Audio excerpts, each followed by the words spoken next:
Shalom and welcome to the first program of the 2025-26 season of the Ghetto Fighters House Talking Memory International Lecture Series. Today's program is a book launch of Heroines of the Holocaust, Reframing Resistance and Courage in Genocide. After a long hiatus and a ceasefire, we are glad to be back online, planning a very diverse year of programming. My name is Meidin Shachar, and I am an educator and guide at the Ghetto Fighters House, and I will be your host for today's program. I want to welcome our global audience, and we are a very global audience today, with a special welcome, as always, to the survivors and their families that are with us today. I already saw in the chat box that we already have second generation with us today. We want to thank everyone for their support and interest in our programs. Today's program is in partnership with the Wagner College Holocaust Center, the Arnold and Leona Finkler's Institute of Holocaust Research at Bar-Ilan University, Remember the Women Institute, the Johannesburg and Genocide Center, Holocaust and Genocide Center, Classrooms Without Borders, and the Rabin Chair Forum at George Washington University. Today's program was originally scheduled for this past June, and somebody wrote that in the chat box that we had to reschedule because of the war with Iran. We had to postpone. It was a difficult decision to make. It always is. We had over 400 people who registered already. But with my living in Israel, as well as two of our speakers, we really had no choice. It was moving to see how many registered for this program with around 800 registrants. And I am so grateful to all our speakers that were able to reschedule and to keep the original program intact. Heroines in the Holocaust is a powerful anthology, and we're going to hear about it from both the co-editors, that brings together stories of courage, defiance, and resilience of Jewish women who resisted and survived under Nazi persecution. Through testimonies, diaries, and historical analysis, you'll hear more about that soon. The book highlights women who took up leadership roles, fought in underground movements, preserved cultural and spiritual life, and risked everything to save others. This anthology was edited by Lori Weintrob and Judy Baumel-Schwartz, both leading scholars of women's experiences during the Holocaust. The book sheds new light on women's voices, leadership, and moral courage, ensuring their stories take their rightful place at the center of Holocaust history. And with that, I want to introduce our first speaker. And it's an honor to introduce Professor Lori Weintrob, who will give opening remarks about this important anthology. But first, a quick intro. Lori Weintrob is Professor of History and Founding Director of the Holocaust Center at Wagner College, one of our partners, of course, located in New York City. She is co-editor of Heroines of the Holocaust, Reframing Courage and Resistance and Genocide, and Beyond Bystanders, Educational Leadership for a Human Culture. She is currently writing Eyewitness to History Documents of the Holocaust. Professor Weintrob is committed to interfaith community building, and she received her BA from Princeton University and her MA and PhD from the University of California, Los Angeles, or as we say, UCLA. And with that, Lori, the floor is yours. Thank you, Metin. Shalom. I'd like to thank all the co-sponsoring organizations and you, our audience, for joining us in this quest to understand how women, Ashkenazi and Sephardic women, and those of all faiths, found the courage to defy hate and persecution. Defiance to anti-Semitism embedded in law and culture and enacted with violence requires skill, strategies, and leadership. In the 6 sections of this book, 24 international authors address the issue of resistance in the Holocaust and in the genocides in Armenia and Rwanda, from the theoretical to the practical, from the pre-war to the post-war. Women played essential roles operating educational, cultural, and humanitarian initiatives in defiance of dehumanization. In word and deed, from petitioning Nazi officials to running soup kitchens to rescuing children and administering medical aid in concentration camps, the women in this book overturn the narrative of women as passive recipients of violence, showing them, in the words of Wolf Gruner in part 2, as, quote, historical actors resisting Nazi oppression in manifold ways. While Gruner focuses on Jewish women, in part 3, Katie Mettello analyzes teachers, nurses, and social workers who are righteous among the nation, such as Elizabeth Urbach-Flug, age 48, who helped her students and neighbors escape deportation. We build upon and call for the integration of over 4 decades of important research on women, including in Judy Baumel-Schwartz's seminal book, Double Jeopardy, the 1998 chapter, Heroines of the Holocaust. Further, we argue that heroism takes place in a web of relationships, not as an individual warrior, whether during the war, during the act, or in later remembrance. Scholars Avihu Ronen and Dafna Itkovitz illuminate the concept of dual leadership models, male and female, in the Jewish Resistance Organization in Poland, where they estimate that a significant 25% of Jewish resistance fighters were women. They question how the term heroic girls, used by the illustrious Emanuel Ringelblum for female couriers, has been misleading. They prefer the term emissary or delegate, shlicha, to better capture the way women, such as Mir Gola in Krakow and Chaya Klinger in Bedzin, quote, kept the youth movement network cohesively and ideologically oriented and saw themselves on par with boys, in Klinger's words, for self-defense Haganah. As Daniela Ozacky Stern shows in her chapter and in today's talk on her own grandmother, partisan Anna Delugi collected intelligence about German moves at night and also used her contacts to obtain medicines, which were invaluable for Jewish partisans in the forests of Lithuania. Other sections discuss the experiences of Roma in World War II and the genocides in Armenia and Rwanda. And further, in post-war testimony, memoirs, and activisms, how women were kept alive, the voices of those who did not survive. In post-war Yugoslavia and Germany, Sephardic resistance activist Thea Alteras used her skills as an architect to promote what Anita Lukic calls resistance against oblivion. Why do we insist on the words heroines and not only for leaders?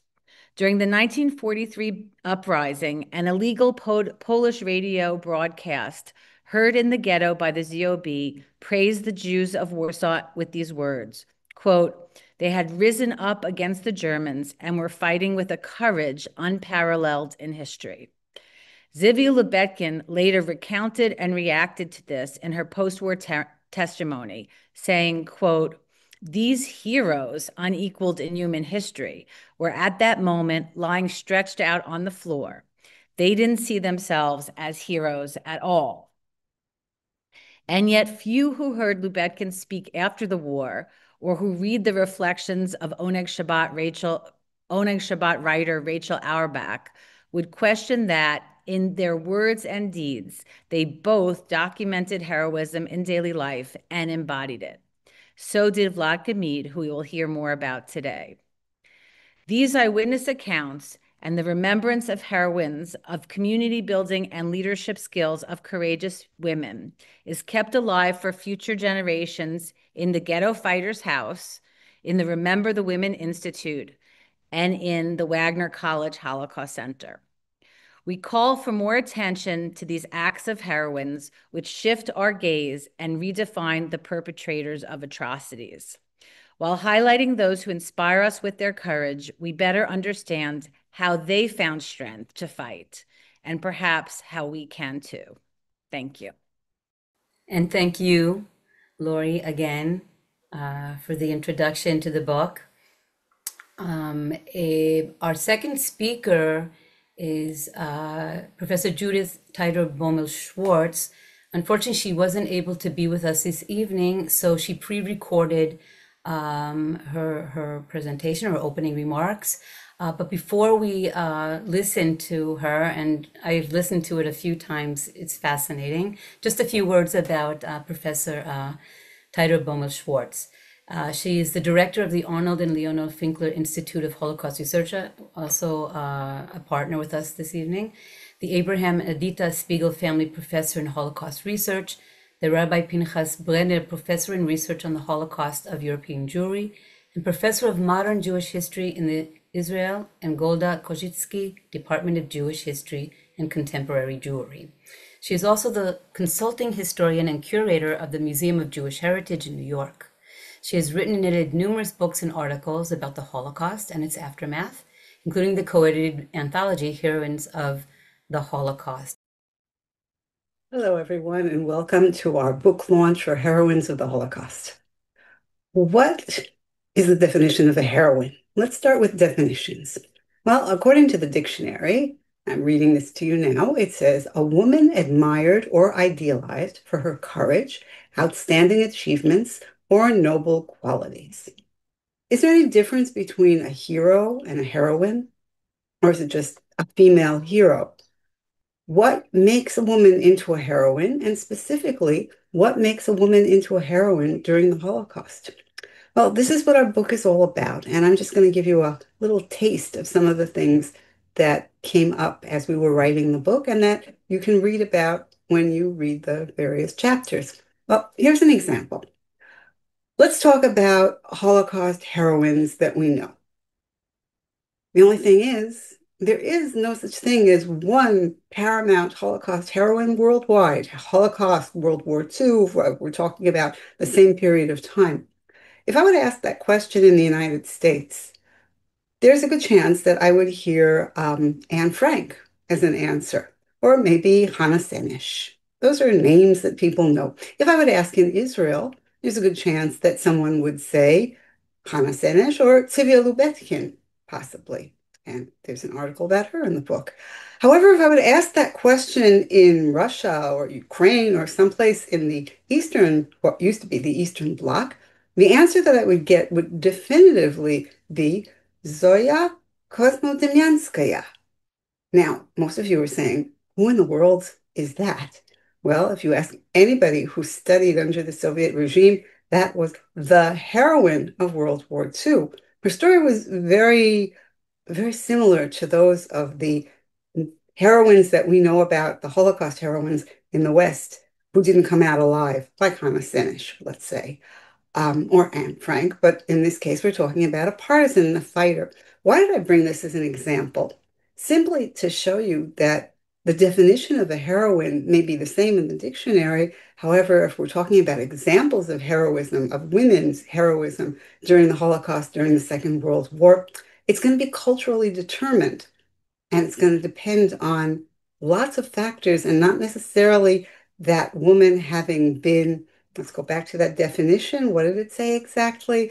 A woman admired or idealized for her courage, outstanding achievements, or noble qualities. That is a prerequisite. That's like the first thing that has to be, but it doesn't mean that a woman who embodies all of those qualities is going to be known as a Holocaust heroine. She's going to need somebody to promote her image. And whether that's going to be a government, such as the Soviet government did with Zoya Kosmodemyanskaya, or a political party, as was in the case of Hannah Senesh, or a kibbutz movement, as was in the case of Tzivia Lubetkin, or publishers, as it was in the case of Anne Frank. In other words, there's no such thing as pure heroism after the deed. During the deed, definitely, but you're not going to be known as a heroine or as a hero, in fact, unless somebody's going to promote you. But that brings me back to the question, what's the difference between a heroine and a hero? And once again, we're talking about something that is culturally derived. What do I mean by that? There are expectations. There are gendered expectations of male behavior and female behavior, certainly during the period that we're speaking about, the Holocaust and the Second World War. Part of female behavior is taking care, a mother, older sister, someone taking care of her family, her children, bringing them food. That is definitely a definition of some women who are considered Holocaust heroines, not just people who take a rifle and go join the partisans or who smuggle things underground in one of the partisan movements or an underground movement or in an uprising. It could very well be a woman who denies herself food so that she can feed her children. That's a form of heroism.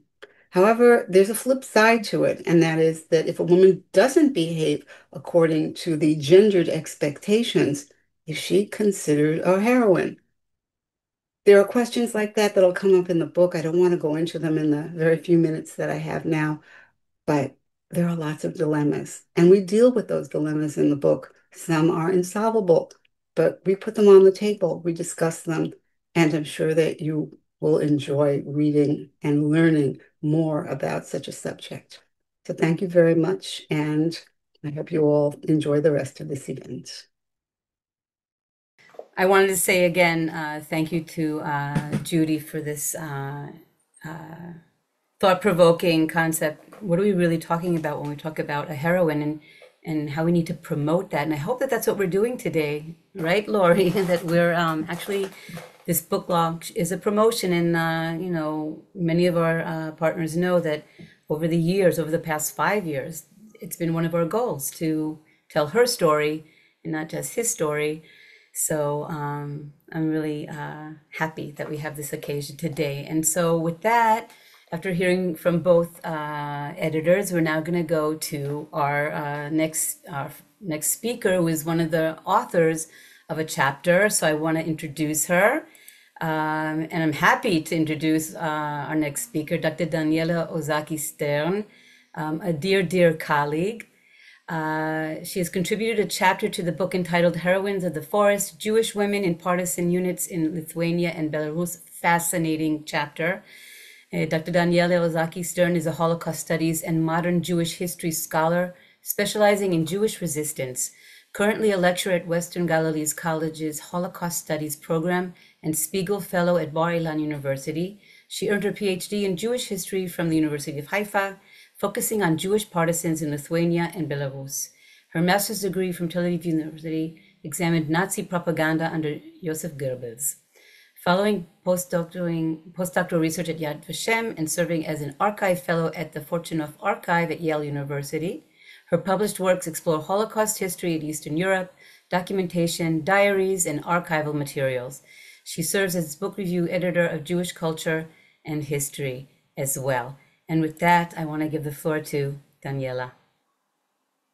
Thank you so much, Maydeen and Lori and Judy, of course, Stephen and Rochelle, and everyone who helped to organize this wonderful evening. And thanks everyone in the audience as well. So I'm going to share my presentation. Okay. So today I would like to illuminate the extraordinary stories of Jewish women who became partisans in the forests. For decades, the narrative of Jewish resistance was told primarily through masculine heroism, focused on combat operations, while the daily struggle, the emotional resilience, and the unique challenges faced by women remained in the shadows. But today, I want to tell you about the heroines of the forests.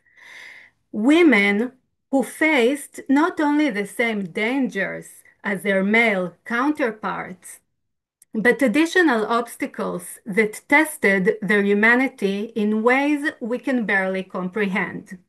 I want to share with you the personal story of one such woman, my grandmother, Chaya Shapira Lazar, whose life embodies both the universal experience of female partisans and the intensely individual journey of survival and resistance. For too long, the stories of women partisans were marginalized, relegated to brief mentions in comprehensive histories.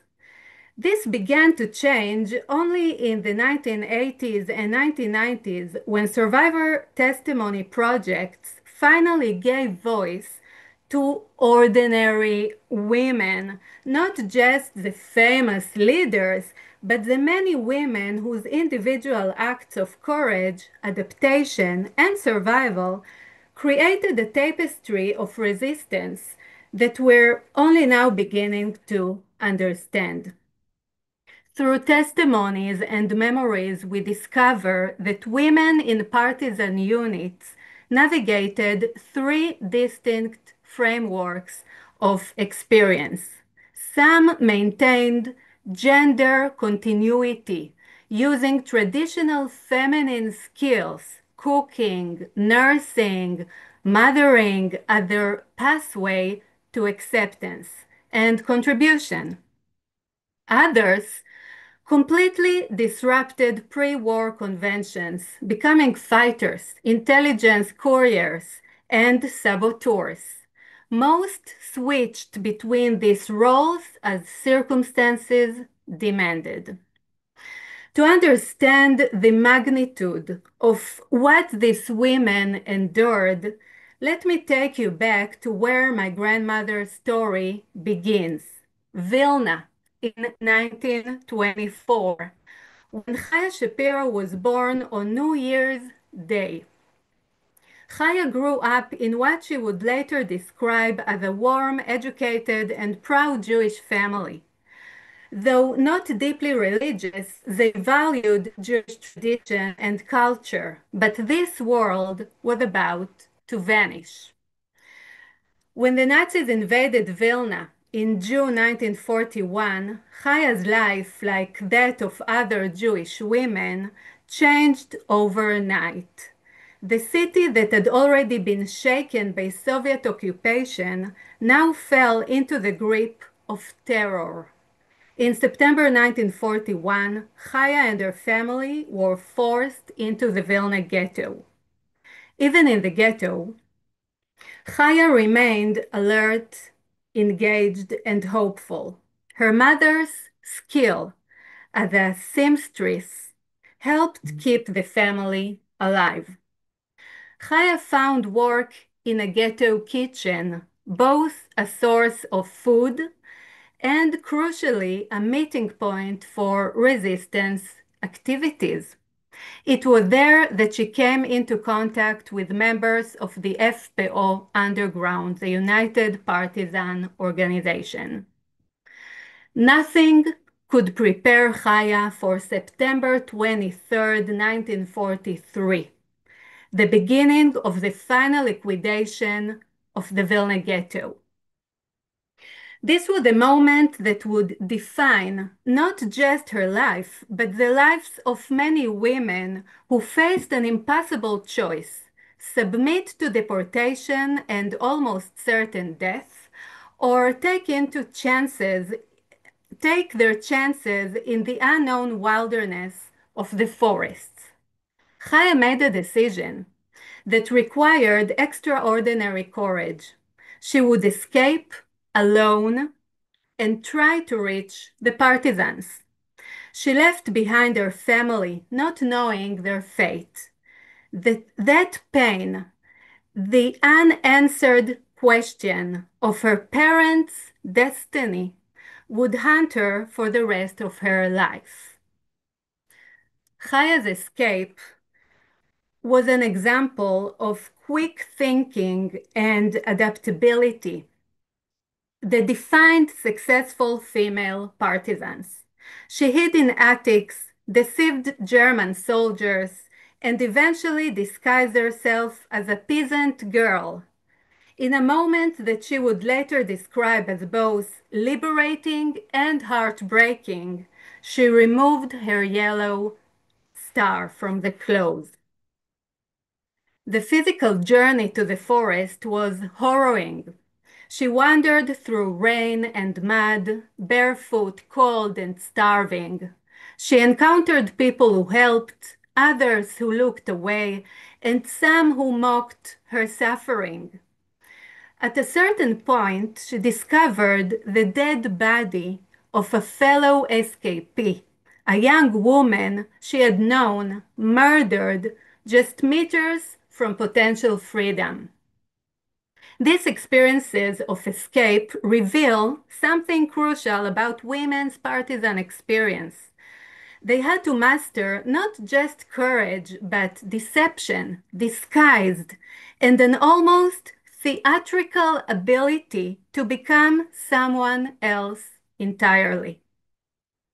When Chaya finally reached the partisans in the Rudniki forest, she entered a world that challenged every assumption about gender roles that had existed in her previous life.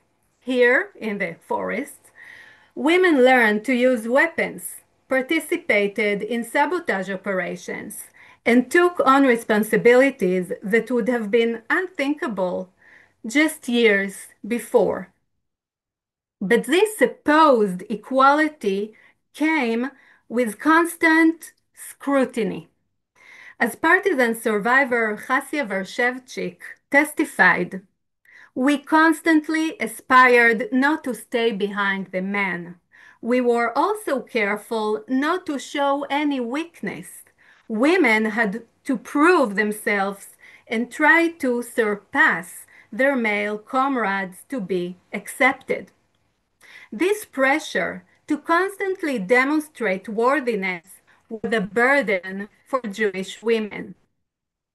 Chaya trained in weapons and laid mines, participating in dangerous operations against German forces. Her most significant mission took her back to Vilna itself, where she and another partisan, Vitka, attempted to sabotage the city's utilities.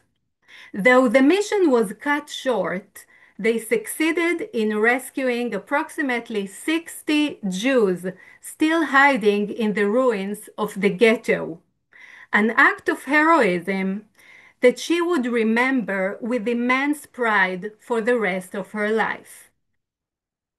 In the forest, Chaya met Chaim Lazar, a resistance commander 10 years her senior.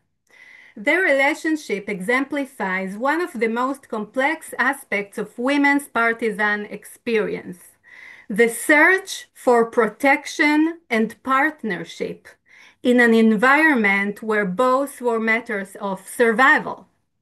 As testimonies reveal, women in partisan units quickly learned that having a male companion provided crucial protection from sexual harassment and assault, not just from enemy forces, but sometimes from their own comrades. Many women formed relationships that served both emotional and practical survival needs. Some of these partnerships were marriages of convenience. Others, like Chaya and Chaim's, grew into deep and lasting love. Their bond represented something profound: two people finding humanity and hope in the midst of systematic dehumanization. Together, they represented not just resistance fighters, but the possibility of rebuilding Jewish life and family after the war. When Soviet forces liberated Vilna in 1944, Chaya and Chaim returned to find a city devoid of Jewish life. Her family was gone. Her community had vanished. This experience, returning to find nothing and no one, was shared by female partisans. They had survived. They had fought. They had proven their courage and capability. But the world they had fought to return to no longer existed. Rather than succumb to despair, Chaya and Chaim joined the post-war Jewish activity of helping survivors escape Europe and immigrate to Israel. They married in Rome in 1946, and Chaya became pregnant during this period of uncertainty and displacement.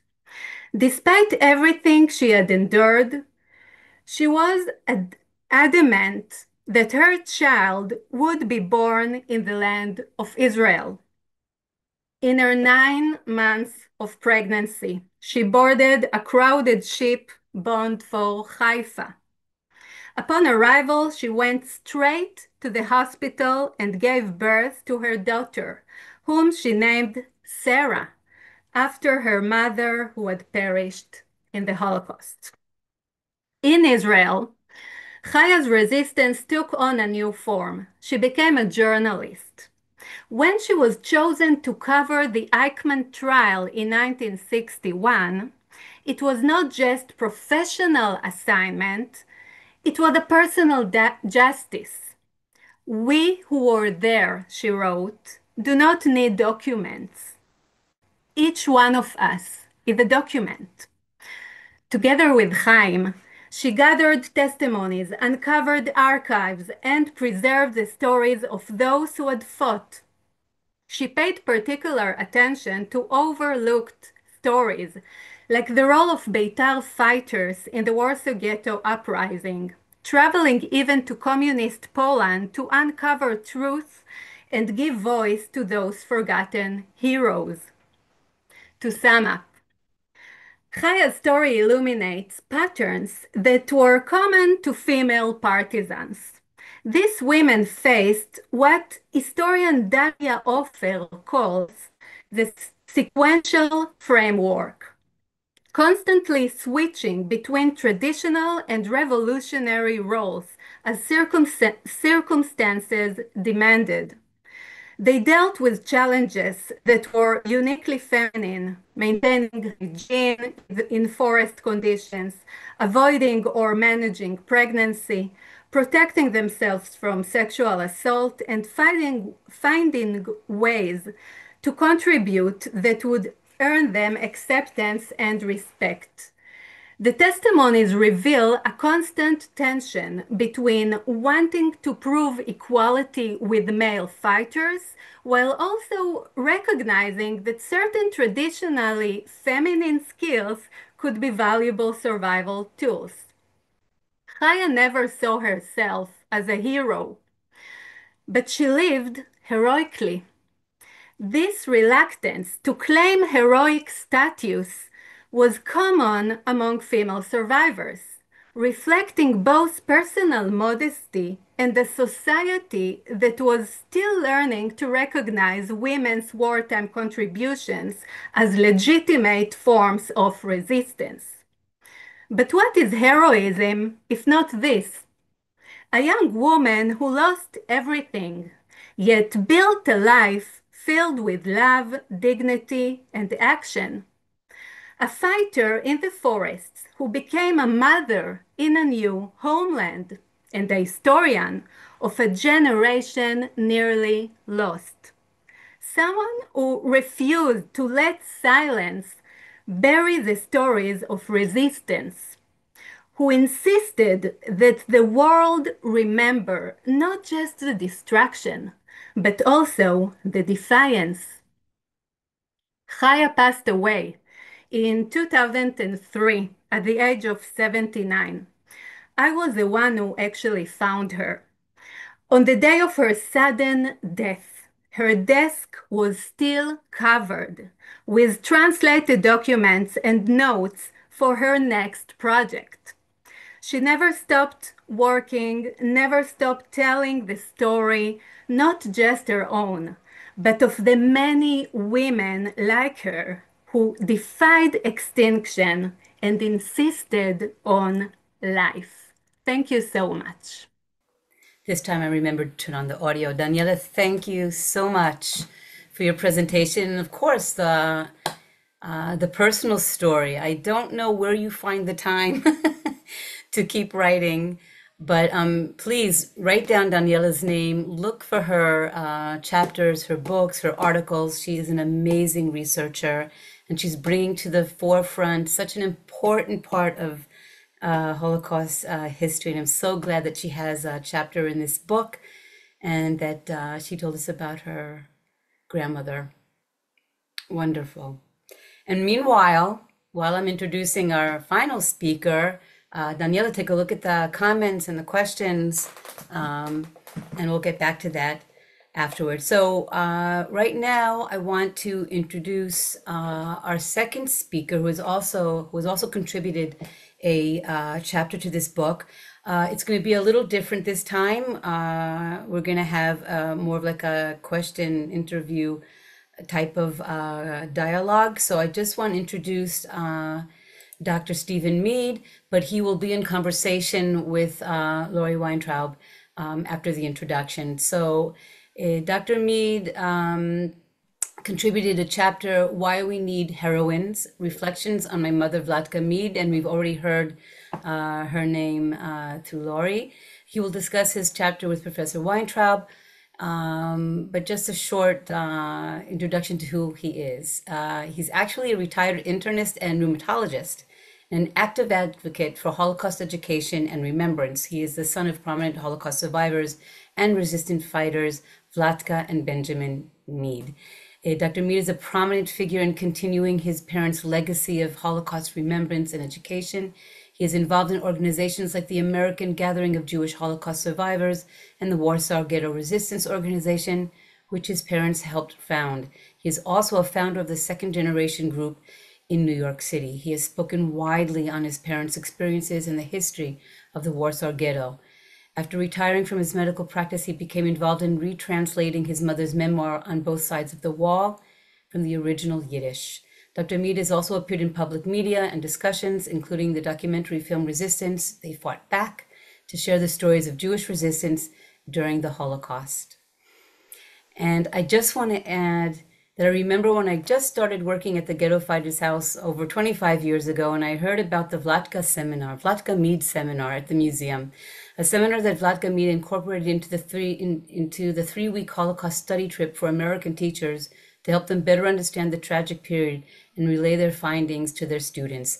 Vlatka and Benjamin Mead were true friends of the Ghetto Fighters House, and as you can see in the two pictures that I put up from our archives, in the top picture from 1967 with Yitzhak or Antik Zuckerman, friends from the Warsaw Ghetto and probably before because of the youth movements, and they're standing in front of the Ghetto Fighters House, and on the bottom you can see Vlatka speaking at the Vlatka seminar, as we called it, the Vlatka Mead seminar in 1987. And it continued for many years. And I think, Stephen, your sister carried on the seminar afterwards, or were you also involved in coming to Israel? Yeah, I know that the seminar continued after your mother couldn't continue with it, but for a few years it was still a seminar. It was very important for her to get the message out. I didn't add all the details, what was the catalyst for doing that, but it was very important for her to make sure that the world knew about this tragedy that we call the Holocaust. And with that, I want to give Lori and Steve the stage, and I will. Thank you again, and congratulations to Daniela for that beautiful talk. And my favorite quote in there about each of us is a document, a witness, relates exactly to my first question to you, Steve. What inspired your mom, who was described, in a moment I'll pull up the slides, as a heroine of the Warsaw Ghetto, to speak and write after the war, offering one of the earliest accounts of the Holocaust in Poland? My mother was born in 1921, and from about the age of 6 on, was actively involved in the affairs of the Bund and the youth groups of the Bund. So that by the time that she was, let's say, 13 years old, she was part of the leadership of the Bund. If you can flip me easily, I don't even know where it is, to the picture of, there we go. So this picture, and we'll take away that. This picture is unique in that it was taken at the Medem Sanatorium, which was one of the kind of summer camps institutions that the Bund and the Zukunft subset of the Bund, which was dealing with young adults. This was a group. This person right here, that's Vlatka, age 13, just after she had lice and lost all her hair. But she grew it all back quite beautifully. And next to her was one of her best friends who survived the Holocaust too.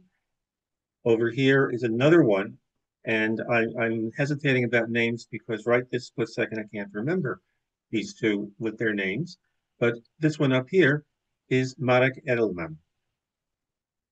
And the point is that for these young people, being kind of prepared for a future in the Bund, they understood that they have a line of responsibility to a much larger community of Jews, much larger than what they would do if it was only about their own friends or their own acquaintances or their own family.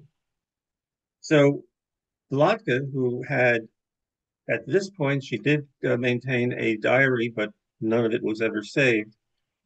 She came into the beginning of the war knowing that she had a responsibility, and responsibility is a major element of it. Warsaw Ghetto street scene, begging children. These photos. Yeah, I was just going to ask you to talk a little bit about the early days in the ghetto and your mom's, reaction to that. I am segging into it. Yeah, okay. So the point is the ghetto at the very beginning was already bad, but it was nowhere near as bad in terms of starvation, illness, crime, spontaneously being shot as it became over the next 2 years. So at the beginning, and all these pictures are, of course, photos that are derived from Nazi sources. So their whole purpose was to show how pathetic and bad the Jews living in these conditions were. But if you look carefully, you notice that there is a decency, there is a sense of, let's call it calm or respect, something that they are able, the people there are are are holding on to their own dignity, even when they're begging, even when the streets are filled with other people. And that was one of the striking lessons that my mother wanted to impact.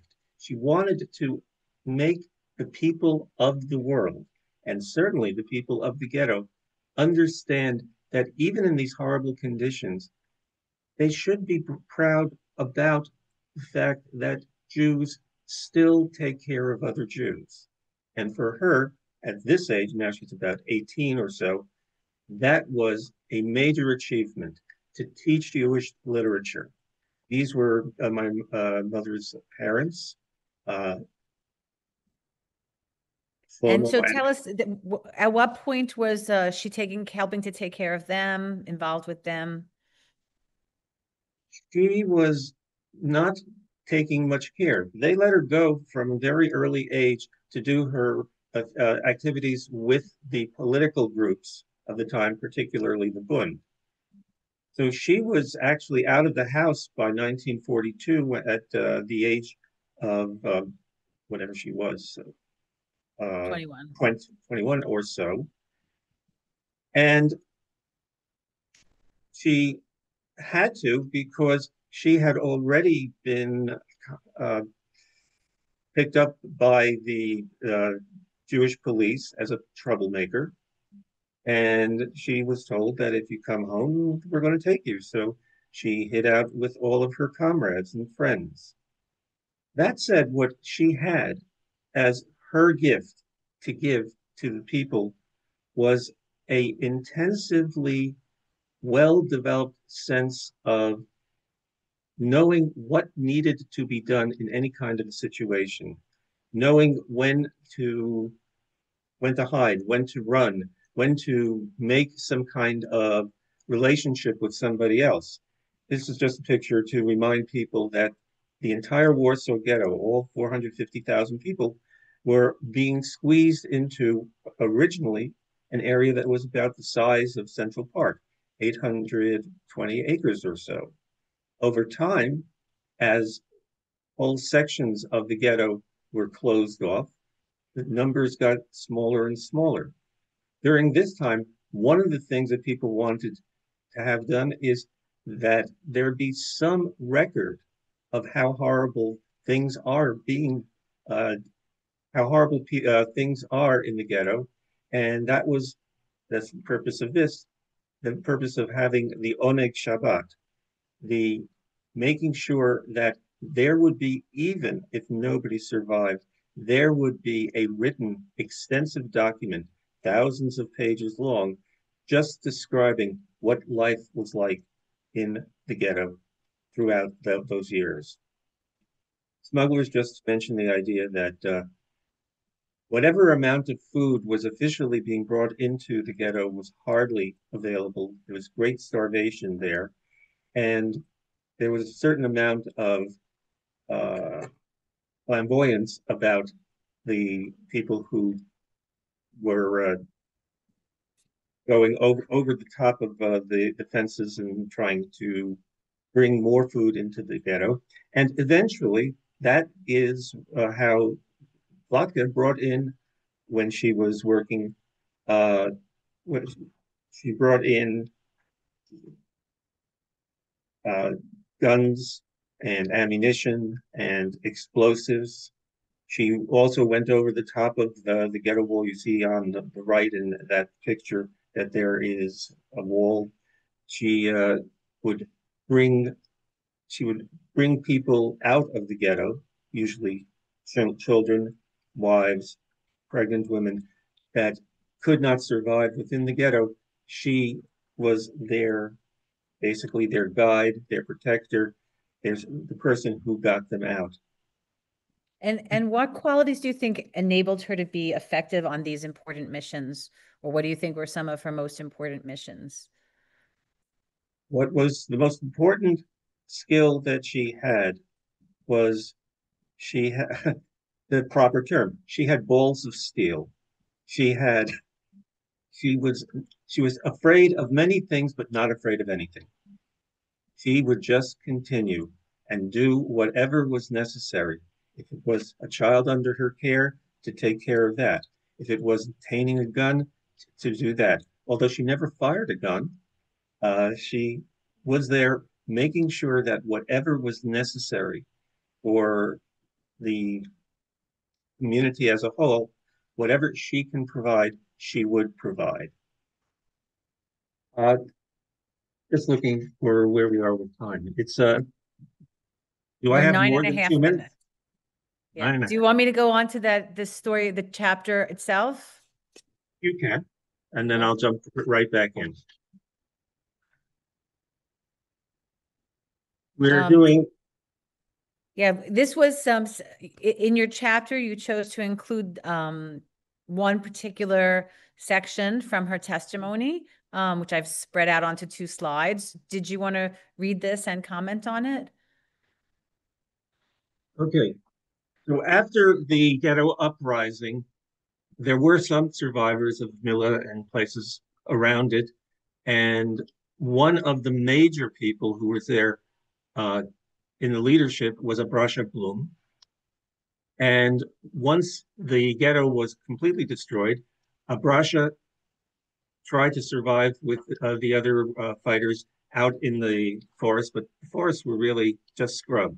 They didn't provide any real protection.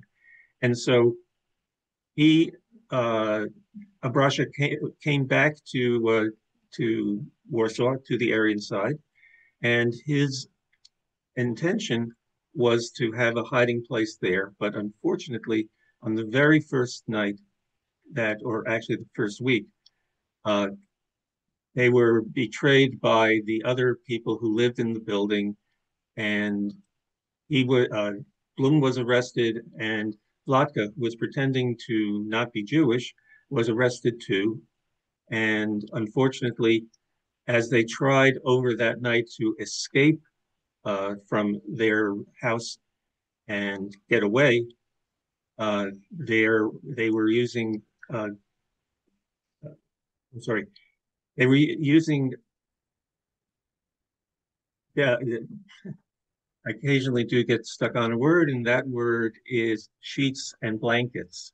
They were using sheets and blankets to take care to slide down from the 4th floor where their house was to street level and away. And unfortunately, the sheets tore, and both of them fell a fairly significant distance and were there then arrested uh, by the Gestapo, by actually the police, and were taken to the jail nearby. And the problem was that even though my mother could pretend that she was not a Jew and just was a smuggler, I'm sorry, the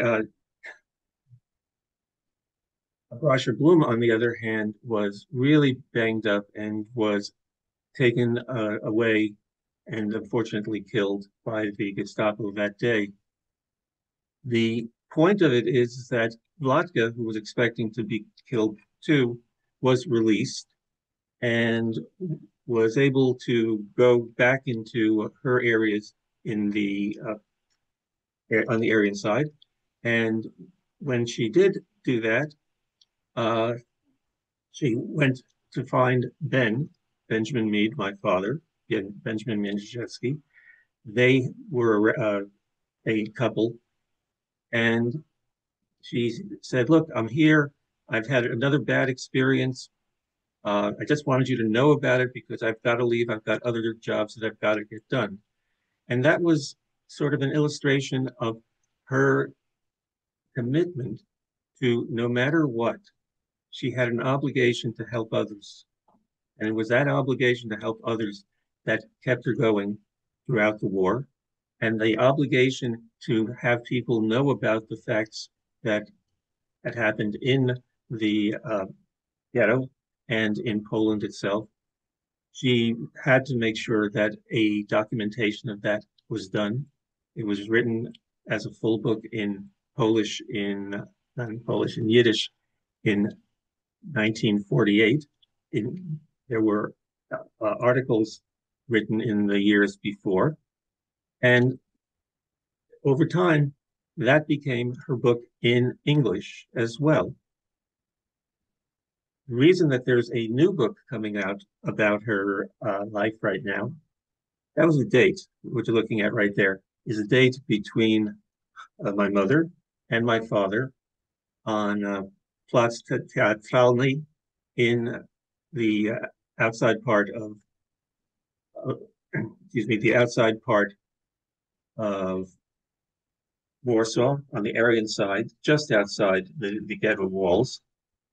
And the challenge was they had to survive pretending that they were nothing except Polish people like anybody else, and not involved as they were at these times in continuously doing things to try and save other lives in places.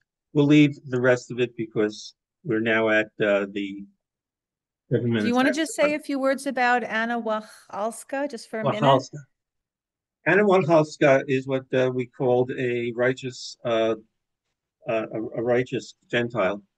She was closely involved with some Gentiles who were trying to help the Jews. They weren't too many of them. She formed a very strong bond with Vlatka, and eventually Anna convinced her parish priest to allow for a new oh, give me a sec. She asked her priest to get a new birth certificate? Birth certificate, yes.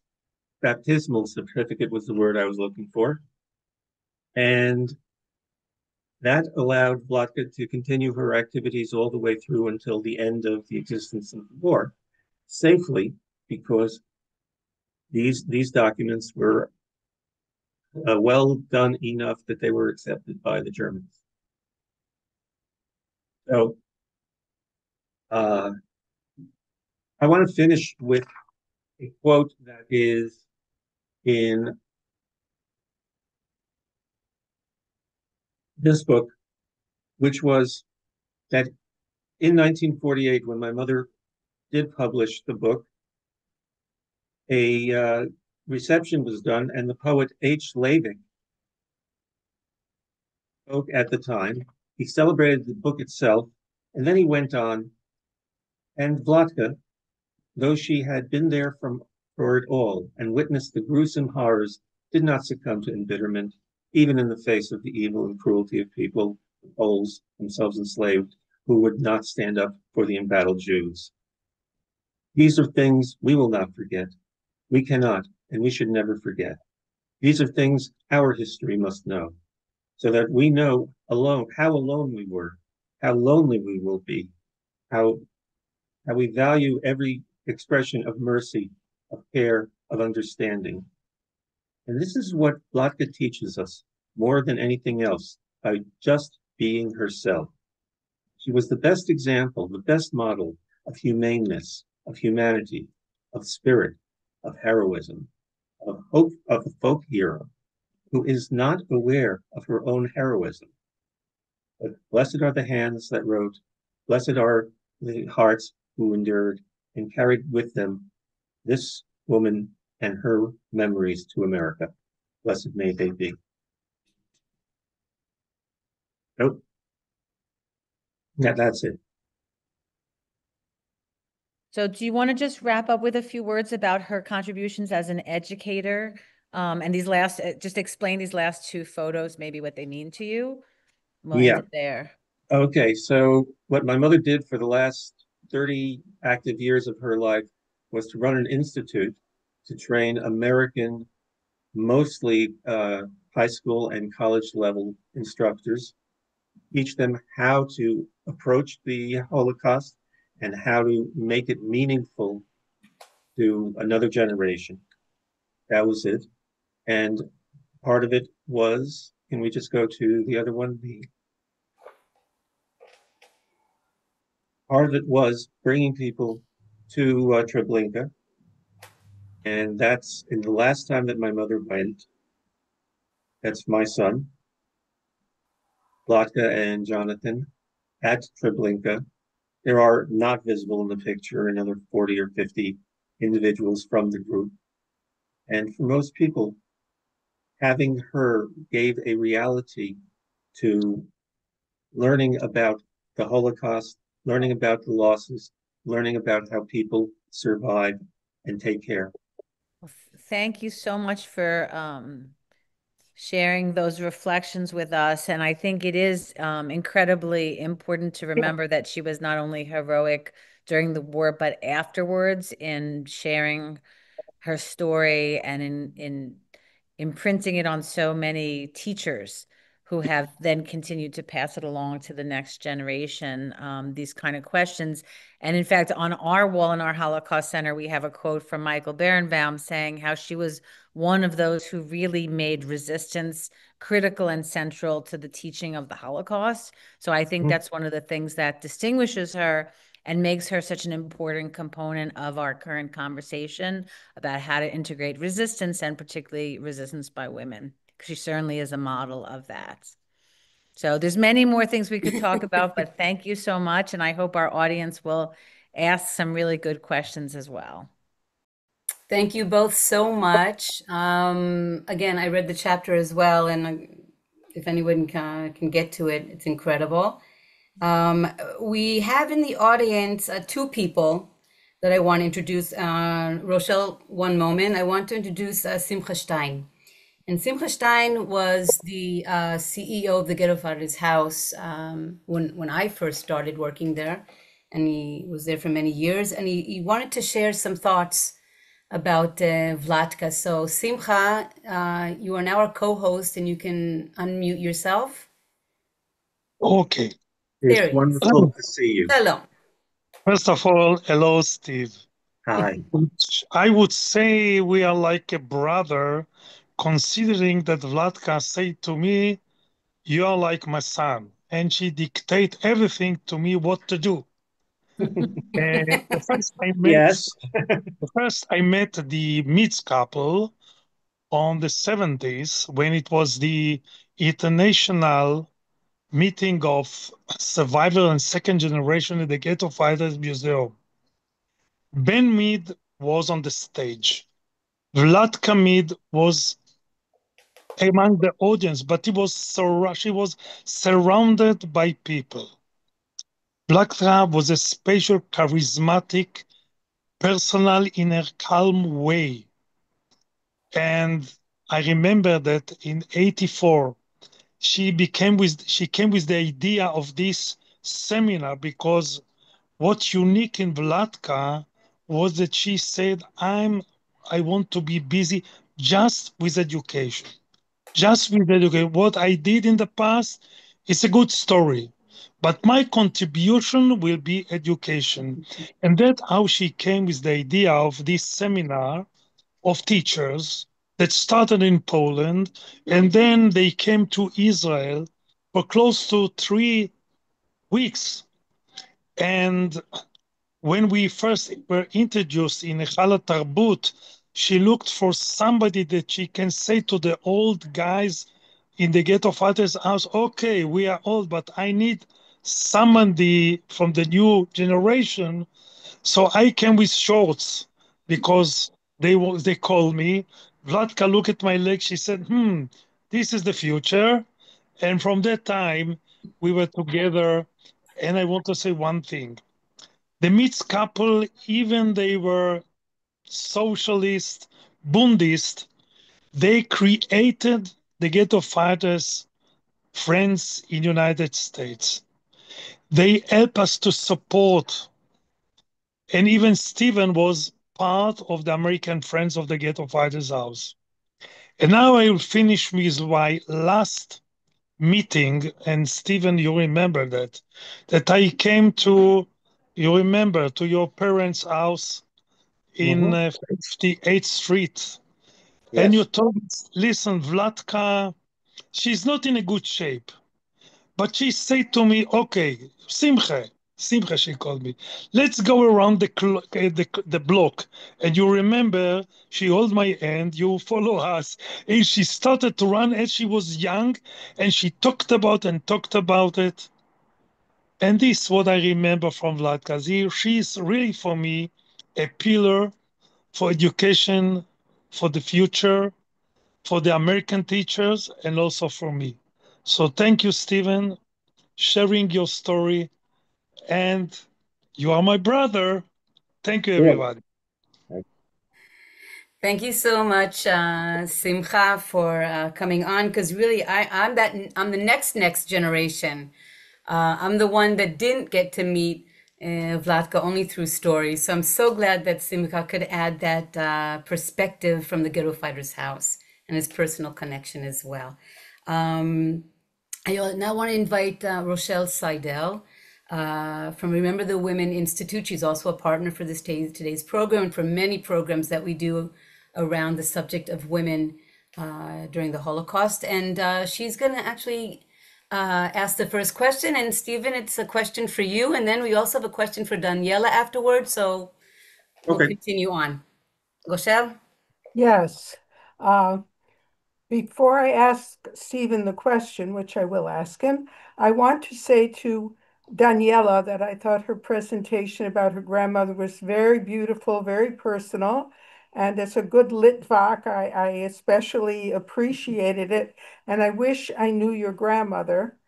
I did know Ben and Vladka Mead for quite some time.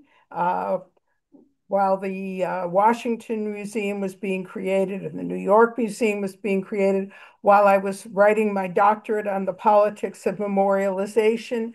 And even though I represent Remember the Women Institute, when I advertised today, I said, Stephen, that you were the son of Ben and Vladka Mead instead of just Vladka, because I did know both of them. And in addition to the education that we just talked about that your mother did, both of your parents were very instrumental from the beginning, which went back decades, of making sure that the Holocaust was memorialized in the United States, in New York and in the United States. I wonder, to me, that's heroism too, because a lot of people didn't want to talk about it. So you want to talk a little bit about afterward and what they accomplished? Well, what they accomplished more than anything else is they made it their business to not let these things just fade away.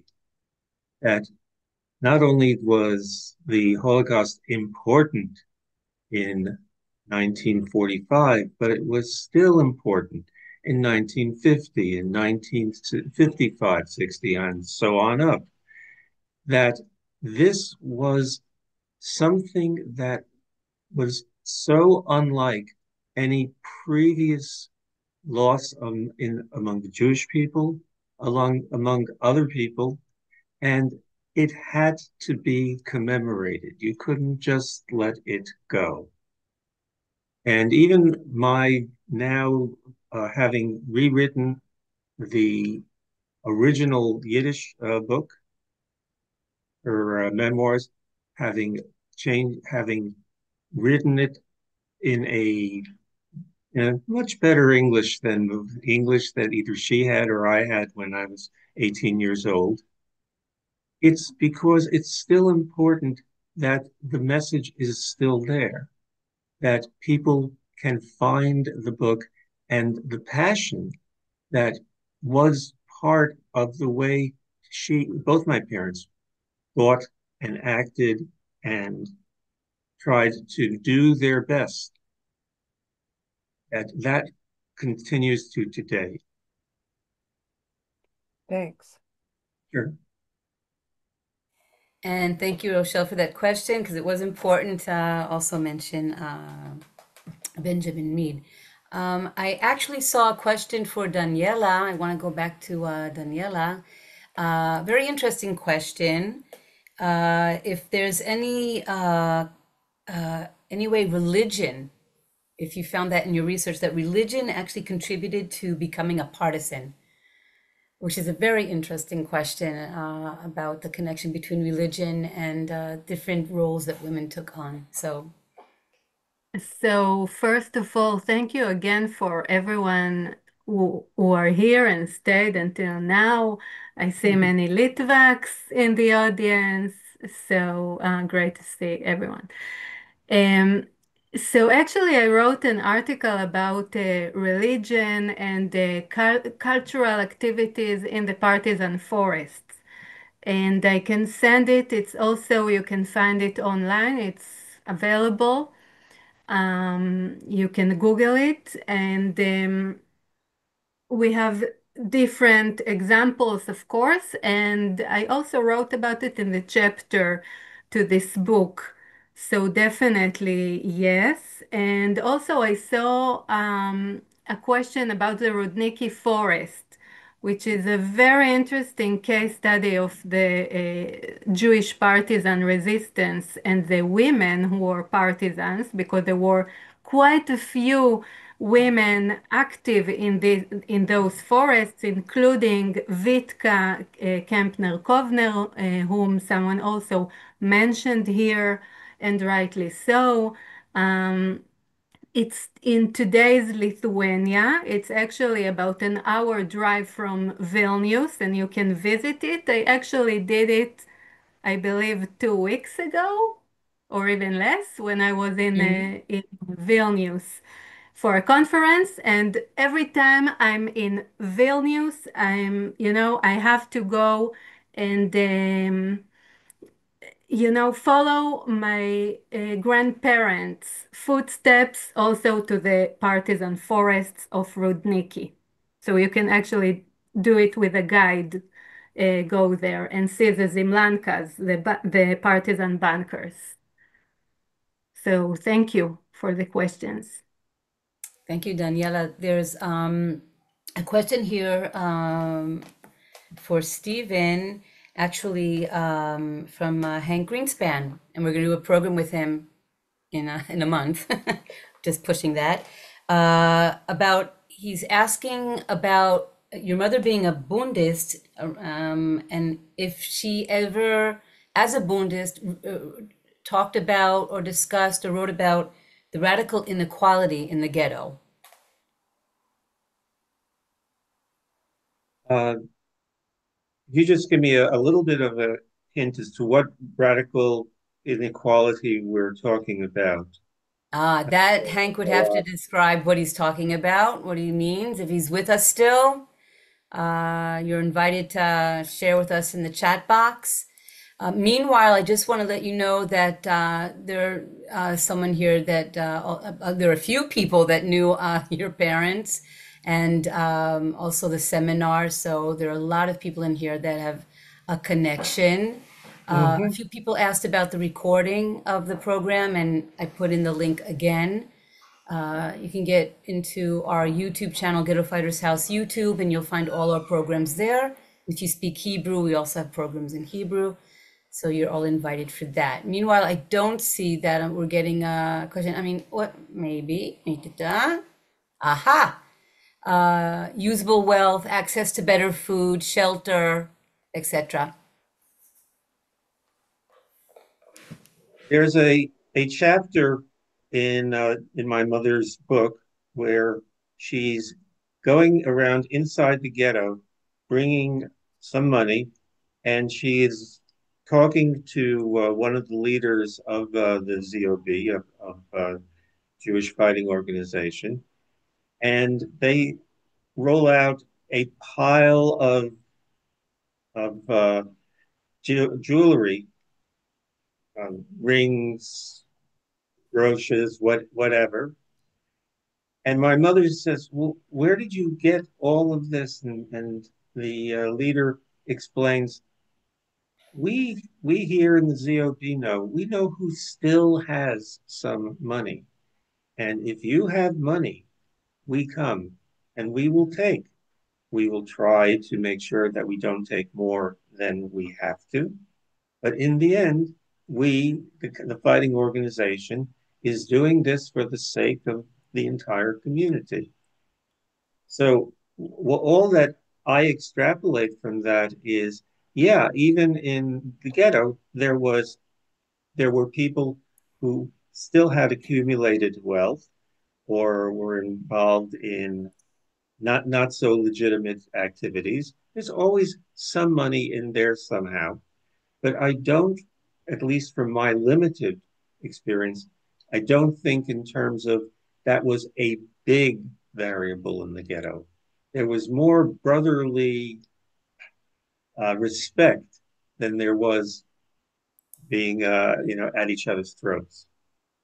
Yeah, it's so interesting because, for example, when I think of Ringo Bloom, and I know how much they really tried to save so many people, the artists and the poets, it was important for them to have these people as living documents, as Daniela calls them.